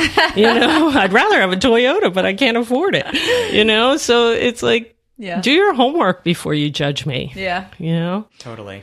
And so do you think that was part of the political run too? Like that you were like, I'm seeing this massive divide and you just wanted to be a part of changing? Or was this just strictly Asbury? It was another by chance. Okay. I got a phone call.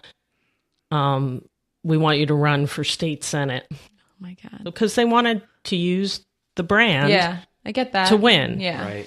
And when I got into it, and Vin Gopal and I ran together, and he's amazing. Yeah. And I'm so glad he is where he is because we need people like him. He owns a business. He gets it. But for me, it was like I didn't fit the mold. I couldn't raise the big bucks. Christy hated me. Oh, that's fun. I mean, they were following me. They were interviewing employees about immigration. And I was like, you know, I'm not going to put all these people in this. I'm putting your whole business at risk. Like I'll put myself in it, but I'm not going to be at my restaurant shouting about running for office, raising money, because not all my customers want to vote for me. Yeah. Sure. You know, my uncle's a staunch Republican. He was like, I'll vote for you because you're my niece, but I'm not putting the sign on my lawn.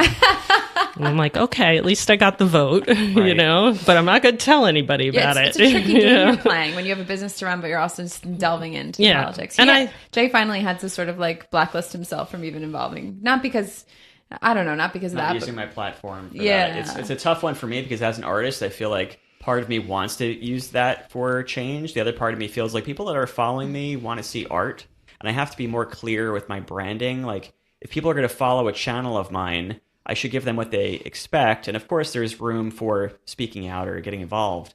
But that is a tough one to balance. And I feel like unless you are like Banksy or Shepard Fairey or someone like that, where it's like, yes, I don't care about screwing, you know, half of my audience. I don't care about them. Like, I can't afford, like financially, I can't afford to say half of you guys I don't agree with or I do agree with. Or I'm whatever. alienating you. Yeah. So I just made a conscious decision to like put my family first, to put my art first. And so, I mean, you were just talking about how difficult it is for the middle where we are all in. Like, we're struggling at times. What would be some political answer? Like, have you articulated that in your head? Like, what could be some solution? Well, I mean, I think, you know, I'm not a Trump fan as an individual. I just think he's mean. But he has ignited a passion in people that we haven't seen in a long time, in women, in minorities, and all of these things. So I always believe there is a silver lining to everything. Right. And I am purple. I am not red. I am not I'm blue. The same way, yeah. I vote for the person, not the party. Right. And, you know, that's a tough one because if I ever decide to get back into politics, you have to pick. Right. And like, I feel like it's such a policy or issue thing for me. Like, some issues I would be labeled as very Republican, and some issues I'm like super duper liberal. Some issues I'm very libertarian. I feel like most people are like that, and it's crazy you have to pick sides. Yeah, and it's like, you know, just like don't judge me. You can be a Democrat that has money, and you can be a Republican that gives. Right. Like, it's not a quality that gets tagged on you. Right. You know, I think that if we could all just start really talking about what's the reality of life. You know, Obama said it in an old Vanity Fair article about why Washington is broken. Because the politicians don't live there anymore. They don't have kids in school together. So if we don't agree politically and our kids are going to the same dance and want to go to the same play date, we're going to have a conversation. We're going to get along. Yeah, we work it out. And because we have the same needs. We all have the same needs. Yeah. It's just, I don't believe, and I say this to a lot of people in my community, I work hard for my car, for my vacations, for whatever I have. You want it? Work for it. Like, I'm not giving it to you. Yeah. Nobody gives it to me. Right. Yeah. You will. I don't put an ad in the paper that says I only hire Mexicans. Yeah. I put an ad in the paper. Show up, work hard. You got the job. Sure. Yeah. I'll pay you. Yeah. But don't expect Right. that you're going to get it because you want the handout from me because you think I'm some rich white American. I am far from it. That's the thing with like the whole entitlement thing. It goes both ways. Yeah. Like the wealthy are entitled in one way, the poor are entitled in another way. I think it's a human trait for some people to just feel like they deserve whatever it may be. Yeah. Or it's the hardest they've worked, maybe, at that point. And so they think they deserve everything when you really realize, like, your standards are not where they need to be. Yeah. Like, you need to step it up and make a difference here. And that's what the standards are. You know, I feel like my role in community is to teach people how to get the role that they expect should be given to them, because not everybody's born with the skill set to do it. Right. You know, I'm lucky. My parents worked really hard. They were philanthropists. My mother was crazy. My father was old, but I got a good core. Yeah. I want to teach people how to have that and feel good about it. Yeah. And then maybe we'll all get along better than to expect it. Yeah. You know? Well, so we've talked a little bit about like what all these major changes in Asbury, like since you're there day to day, what does like 5 years from now Asbury look like? I have no idea. Really? I mean, I really It's don't. just hard to tell. Yeah. I mean, you know, my kids are in the charter. The public school system hates the charter, fights the charter. Yeah. But just like Trump, the charter's making the public school rise up. Okay. So until we have a good education system in Asbury Park, no one's going to live there all the time with kids. Yeah. And I don't care if you have more money than God and want to come to Asbury for the weekend. It's not sustainable for the community. Right. We need people to be there all the We need the time balance. so that people can make money, people can have jobs, people can feel good. Yeah. And until that happens, there's always going to be this bipolar society. So the year-round people are doing the charter, or they're paying to go to a different district? Is that what's going on? Yeah. Okay. Or they're in Asbury. And yeah, Asbury is getting better. Yeah. I'm not going to say it's not. It's not where I want it to be for my kids. Yeah. You know, I was asked to run for Board of Ed, and I said no because I'm not putting my kids in Asbury. Not yet. Maybe someday. I went there. Yeah. But all I can give my kids is the best I can give them. Right. Yeah. All And of us. Yeah. I want them to be educated. Like, I don't have the lifestyle where, you know, I've got the tutor and the nanny and all the help. I want them to go to school and get school, Yeah. even though they hate it and I hated it. I got a good education for most of my life. I went to Ranny, Yeah. and then I went to public school. Randy's not too shabby. No, and 70 million a year or something. now it wasn't that back then, Yeah. but it was still a big sacrifice for my parents. I Yeah. remember, you know, the conversations about paying that bill, Yeah. but it gave me a great foundation to get in an arena with people and be educated. I didn't go to college. So, you know, that puts me in a room where people think I'm as educated as they are and Yeah. my opinion matters. I want that for my kids Yeah. because they might not go to college. I'm not a big fan. Yeah. It's a lot of money. I know. You know? Isn't it interesting? Like, I feel like the way all of us grew up, it was like, you do college. If you don't, it's a big deal. And that conversation's changing very quickly Yeah. right now. It's not an expectation Yeah. the way it was, because it's a hard option to choose. Like, and it doesn't guarantee you much No. anymore. I mean, I wish I had the experience of the friendships. Yes. You know, I miss, That's an like, my expensive husband's friendship, so though. close to all his college friends. Like, I mean, I don't even remember the kids I went Yeah, to I am grammar too. school with. you Yeah. know? I'm super close with mine, but then I really kind of wish I just went overseas or started a business or traveled or did something else, even though I love my college buddies very, very much. I think we all wish we could do some Grass is things greener, different. Mm-hmm. You know, I'm What would- very what would proud of you- my life. Yeah. Would you change the path that got you here, or maybe worded another way, if a young woman that was in her 20s came to you and said, "Here, my passion is this thing, whatever it might be." For you, it was cooking.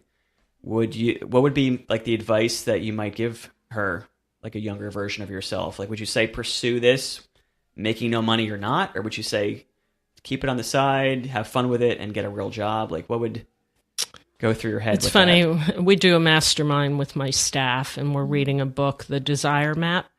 And we had a conversation about this week. And my advice is get to the core of what the negative of your positive is. All right, I like that. I like that. Yeah. Then just things will happen. It might not be the thing you think. Yeah. But you're never gonna get that self-fulfillment until you get that piece done. Have you ever read Big Magic? No. She calls it a shit sandwich. She said there's always a shit sandwich. So you just have to decide, like, is that shit sandwich okay for you? Yeah. Because there's always going to be one. And, like, once you can identify it in your career, then you can always see what the worst possibility is, and you're going to keep moving forward. So it's interesting. Yeah. I mean, you never, they say that childhood trauma, birth trauma, it's a big deal. Mm-hmm. I'm seeing it in one of my kids, and I just recently came to grips with what mine is. I thought forever I was the abandoned child because my mother had a nervous breakdown, then became an alcoholic, and my father was old. Mm-hmm. My father was 65 when I was born. So by the time I was, gosh, cognizant, he was an old man. In his 80s, yeah. Got wow. some good swimmers. Yeah. Holy moly. So, but I wasn't abandoned. Yeah. I was invisible. Right. Yeah. So now it makes sense. Like, I'm so visible to everybody. But you're trying to be invisible again. That I just do that to be visible because I never was visible. But yet you want to be invisible also. Yeah. Inside. It's comfortable. Yeah. So, wow. Now I'm enlightened to what that deep closet of me is, and I can work on that. So who knows what I'll do next? Yeah. Do I wish I was Jacques Cousteau? Yeah, I wish I was playing with dolphins all day. Yeah. I love it. Yeah. And water is my best thing ever. I dream about it. When somebody says, "Where's your happy place?" I say, in a crystal turquoise blue water with white sand. Yeah. It's wow. It's hard to hear that because I think I'm one of the many people that look at you as like someone that if you really wanted that, you'd find a way to make it happen. And yet you almost feel, it seems like you're almost feel imprisoned by your situation that you created for yourself. But like, if that was really important to you, I don't have a huge doubt that you would just find a way to make it happen. Why? I don't know what holds that back. I mean, I'm in purgatory. I work right in front of it. Yeah. I see it every day. But it's almost like you feel like you deserve it, it seems like. Well, I do. We all deserve what makes us feel good. It's just, when does that tipping point come where what you think makes you feel good really does make you feel good, and you're willing to sacrifice everything to do that? Yeah. I mean, for me, living in that would mean giving up everything I've worked for, every connection I have, letting down employees who like what they do for a living. With dolphins. I would love that. But I find them. My birthday last year in Avalon, they were with me surfing on my, in New Jersey. So I'll find them. I mean, I still, I said to Scott, if I could go away 3 times a winter to that place, it would be like like a camel, like filling me up. Yeah. The fact that I can't do that now because of the finances and the commitments, that's what I'm struggling with. Yeah. Like, that's there's our no biggest like struggle right now too. Do you feel like you're treading water right now? In a way? A little bit. Yeah. Yeah. It's getting easier. I mean, we sold a couple restaurants to pay some bills, and you just try not to think of it in a whole big overarching thing. Like, what thing can I solve today to get closer? Right. You can't put on 40 pounds and lose it overnight. You have to accept that you take a path and you wake up one day and you're like, oh my God, where am I? Right. Yeah. You got there. You're not going to you built this. Turn around and get rid of it overnight, but I'm older, my priorities are different. I want less than I used to. All you need is like a surf shack and Yeah. Clear Beach. Yeah. I get that. Before we wrap up, I got to ask you this as a fellow entrepreneur. What kind of team do you have in place? Because I would also like to be doing 10 times more than I'm doing, but like I would be in a padded room. What kind of assistants or team or personal assistants or something? Like, how is this all happening? Well, I don't have a nanny. I don't have parents. Okay. Scott has a mother who will take them one night a week, maybe, because they're crazy. I have one manager, one executive chef. I have a bunch of people, I have people who live with me from here to there in the summer. And Scott's like, why do we have all these people living with us? And I'm like, because they care and we need them. Yeah. We don't have as much as people would think. What's your brother's role right now? He handles catering. Okay. We love each other and we're better not together. Got it. I understand. My other brother and I, we don't speak so much anymore. But Richard and I developed a really close relationship, and then it got too intense for both of us. Okay. So we've backed off a bit so we can, the good thing about my brother that I don't have with some of the close friends I've lost recently is that we have a commitment to put that first. Yeah. Where, some friends that have worked for me would rather have the job than the friendship. Yeah. And, my brother and I can't work together that closely. He's the big brother, little sister, but the little sister's name's on the thing. Yeah, it's complicated, that's for sure. And working with family is not easy. No. So many different ways, yeah. But I have a great team now. It's a very small team. Each project has its own hierarchy. To an extent. Me. Well, how are you managing your time and your thoughts? Like, explain how, like, what is I your write brain, a lot of things on scrap paper and try and cross them off throughout the day. Okay. And then I start a new scrap paper the next day. Oh my gosh, Marilyn. And how do you, I don't understand, how do you prioritize or manage that all? Like, what's your brain look like right now? Like, what are you thinking about? I have an event tonight, a big one, where I'm honoring the gas company for a big grant for my nonprofit. And I'm thinking about, I got to get back and get that done. We'll wrap up in a second. And then tomorrow I'm thinking about how am I going to feel after a great day of this opportunity and that opportunity, and a bottle of rosé at about 9:00 tonight. Right. Yeah. And maybe some OA, which is what I'm hooked on Netflix. We're about to start second season. Yeah. Should be tonight, actually. It's the second season's crazy. Yeah. Yeah. I've heard it's good. I'm excited. Yeah. So, I mean, it's the little things, but the brain thing, I think the moringa really helps because... I'm excited to start on the moringa. We had it for a little while. What does this do that other antioxidants don't? I don't know, because I've never really done antioxidants. Okay. But I know that this has a lot of minerals, it has magnesium, so it helps me sleep. And I think when I sleep, I wake up better. Yeah. Do you take it at night or during the morning? I take both. Okay. But I, like a lot of people in our world, have a hard time sleeping. Mm-hmm. Yes. Yeah. So this has helped me kind of...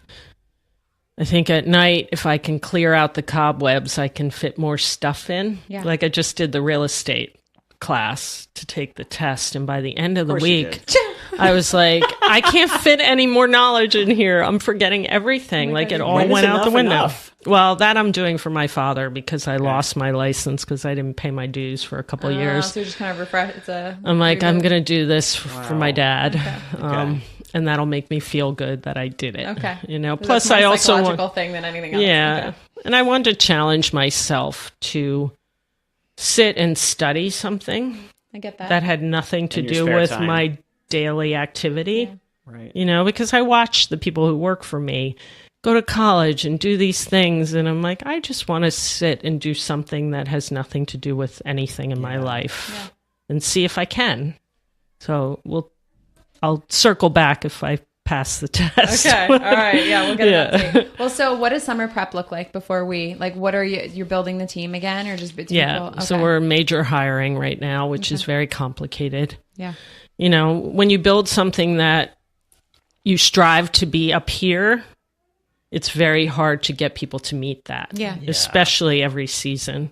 We're not an easy place to work for. We want people to be better at themselves, and we want them to acknowledge that that's something they're willing to do, even if they're not there yet. Yeah. And, that's the biggest achievement to see happen, but also the most challenging is to get people to own that we're all messed up and we all need to like get in tune with some things and work at it. But and leave talk your day about it. at the door and let's get going. Yes. Yeah. And get out there and be nice to all those people. Yeah. Put a smile on your face. Yeah. No. Wow. So we have one last question we ask everyone. So if I had to drop you back in that childhood kitchen at any time in your life, what's the first thing you think of? Like where you grew up? Where I grew up as a kid or where I grew up? Crazy holidays with all kinds of people I never met there. Oh, really? That my brothers brought home from all over the world. That's cool. The insane conversations that happened around that. That's cool. Yeah. Did you guys cook a lot when you were kids, or this just all happened when No, you were my older? mother was a terrible cook. She tried. Okay. And my father only cooked all kinds of weird meats. And Okay. that's why I never ate cows until I it was freaked like you 7, because I'd open a fridge and there'd be a tongue in there. Oh, Yeah, he was a meat guy. oh my God. I have a tangent question here. So, of all the things that you're involved in, which one are you most proud of? Which one is going to be the biggest legacy for you, do you think?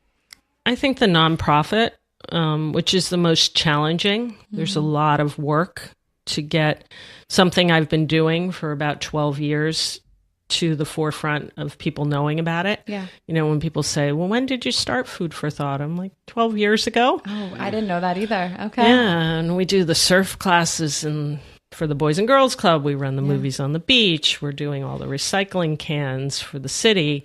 You know, so we do a lot of stuff, but people know it as free community dinners on the holidays. Okay.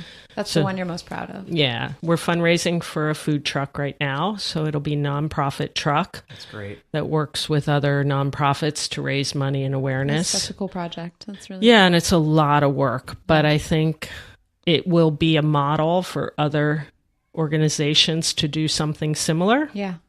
And I hope that inspires other nonprofits to get involved in that kind of project. Yeah. Awesome. I And love where can people find you and your 1,000 businesses? Where would you like the hub of that Well, attention that's to go? something I'm trying to figure out. But Wave of Balance is the Moringa. .com.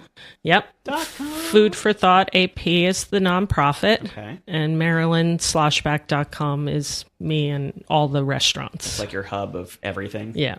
Where the spider web starts. Yes. Awesome. Okay, great. Yeah. Well, this is great. Anything else Marilyn. you want to mention or promote? I Pretty think much that's covers good. a lot, huh? Yeah. Okay, cool. Thank you, Marilyn. Thank you. you. That was great. Yeah. Wow, thank you so much. All right. Okay. Can we practice saying her name? Can we try that? Schlossbach? Schlossbach? Or Marilyn? Or is it I think I've got Marilyn down. Marilyn. Yeah, got that. So is it Schlossbach or Schlossbach? Didn't she? Well, how do we not know that? I don't know. Schlossbach, right? It could be Bach. I could look up the... It's secondly spelled Bach. B-A-C-H. yeah. Sebastian. You don't say Sebastian Bach. Say Bach. Sabach? What was that? Bach. I said you say Bach. Oh, yeah, Sebastian Bach. So Schlossbach. Who else is Bach?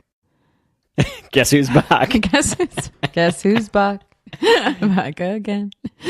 Shady's back. Bach. Bach. Shady's Bach. Tell a friend. Shady's Bach. Shady's Bach. It doesn't Shady's work. Bach.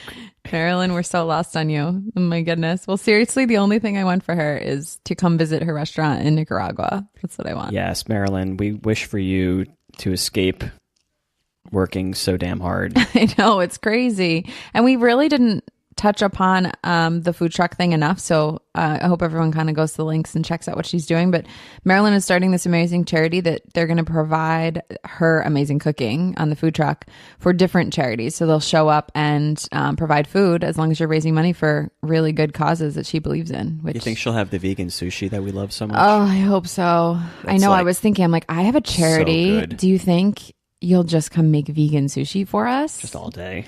And we won't invite anyone else? Like we'll just eat it all? It'll just be us. I like that. How much does that cost you?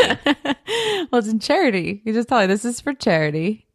Okay. We're going to eat sushi. People are going to donate money so we can eat vegan sushi.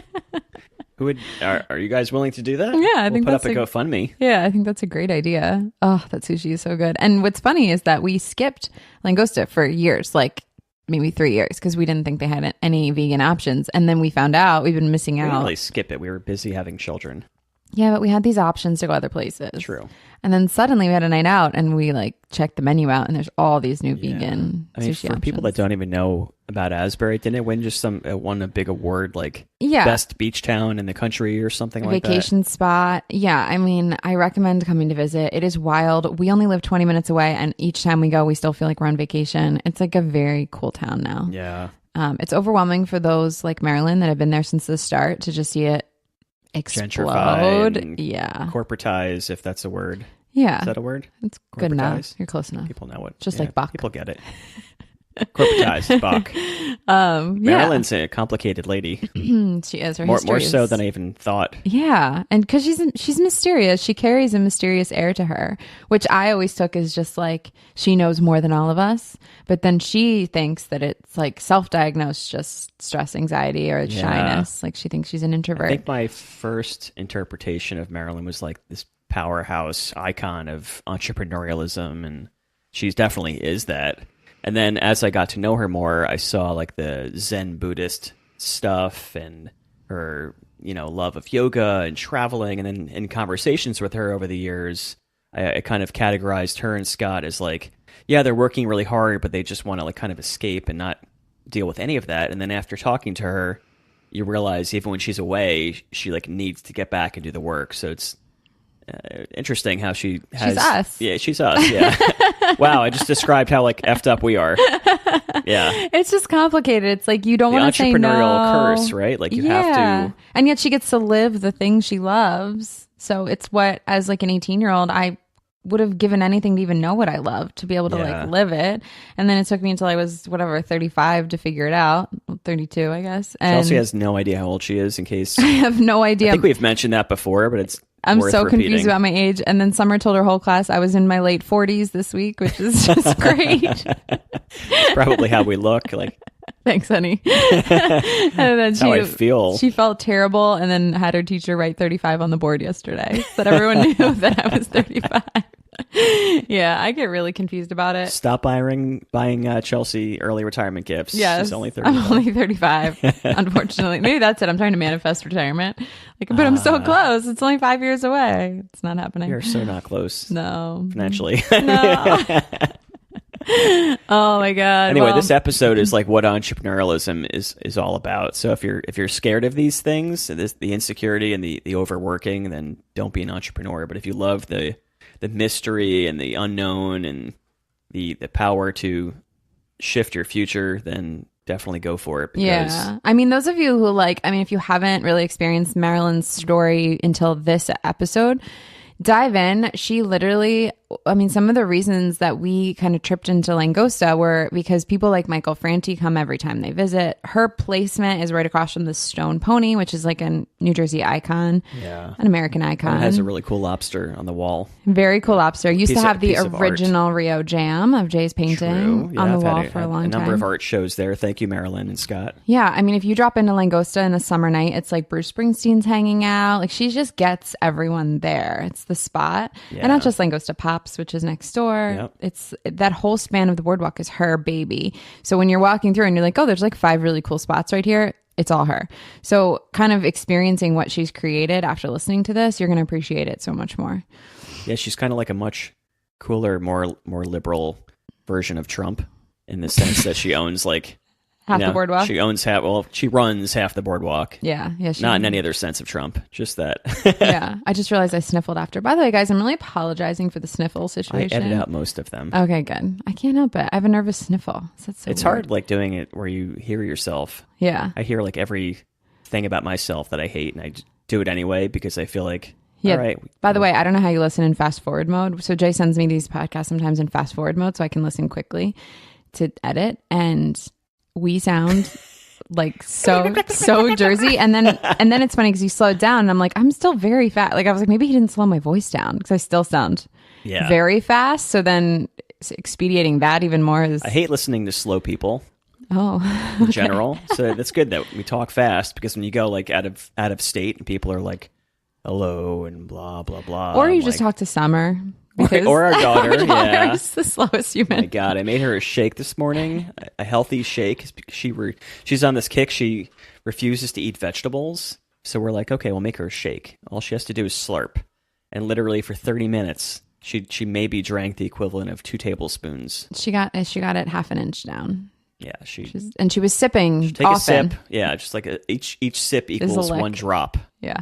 She has to swirl it around like a wine connoisseur. So we call her the sloth in everything because she literally takes her time with that. And I'm telling you, she's going to have better digestion than all of us because she just chews and chews. Like oatmeal is hilarious. Like, what are you chewing? You just like take it and swallow it. What is it? Just chews. Yep. Chews. Yeah. She's a sloth. Anyway, total tangent. She was conceived in Florida, so maybe it's some of that like, southern thing. All right, guys. Awesome. Enough blabbering. I guess we needed that. I know. It was good. Yeah, but give us some feedback on Marilyn, please. Have a good one. Peace. Thanks, guys. We hope you loved that episode. If you did love it and could give us some love on iTunes, that would be amazing. You can leave a review and we will give you a shout out at some point on this podcast. Also, if you guys can follow us on social media, we would love to hear from you. We are on pretty much every social media platform at Shifting Perceptions Podcast, which is the same as our website, shiftingperceptionspodcast.com. We look and reply to all comments, so please share with your friends, tag us. We appreciate all the love. And don't forget that all of our guests also see all these comments, so I'm sure if you want to just have a space you can reach out, these are the places to do it. We also want to give some love to our amazing photographer that has done all of our photos so far, Kevin Rigby. His website is wavelightstudio.com. And also our really good friend John Harvey, who did the music for our podcast. You can find him at Instagram at Harvey Wallbanger. So that's our little rolling credits. We will be back next week.